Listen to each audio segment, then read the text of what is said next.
Hi, I'm Allie Reno. I'm really passionate about relational evangelism.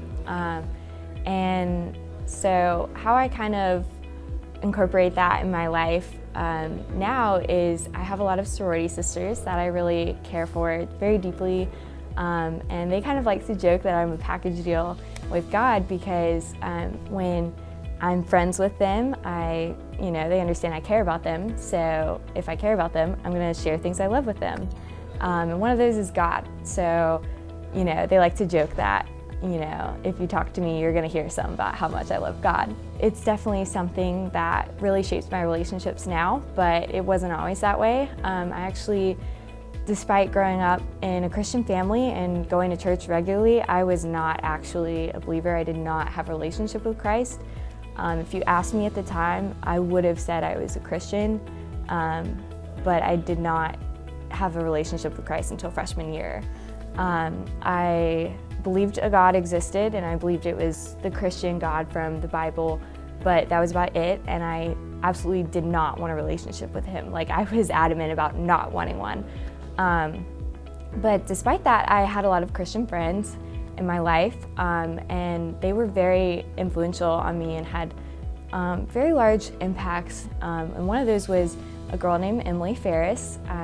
She always stuck out to me because she was so joyful and loving, and I really admired her and her faith. And her faith really seemed different to me than other people's because she didn't just talk about believing in God, she talked about loving him.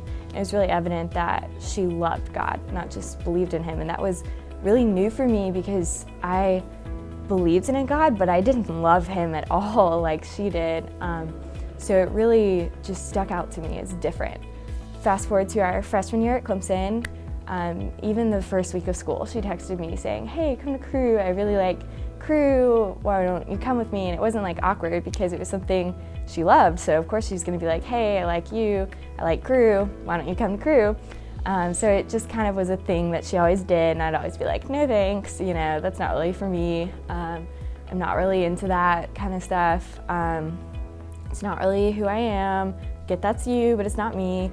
And so I just kept blowing her off, and then February rolls around, and I get a phone call that she had passed away. And it was very shocking to lose someone so young and so suddenly. So I, of course, went to my closest friends at the time who were not believers. That's who I happened to be hanging out with the most at that time.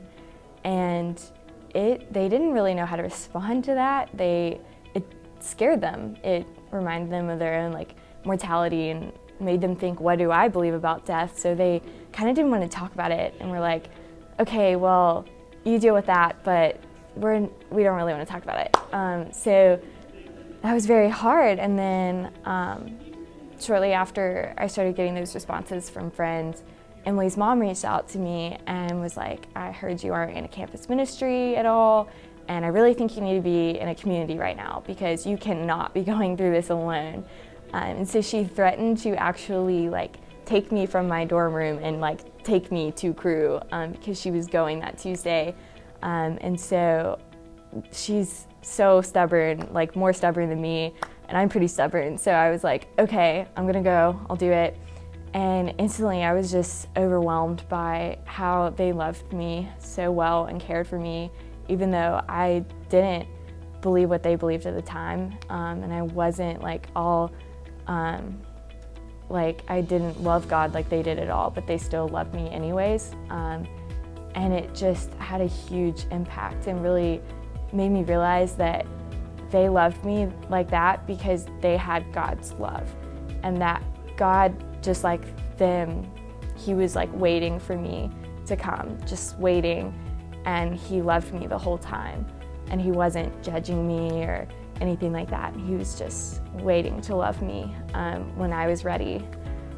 So I finally started a relationship with Christ through that, and Cru definitely helped me through that and with that. But ultimately, it was the Christian friends in my life that brought me to Christ.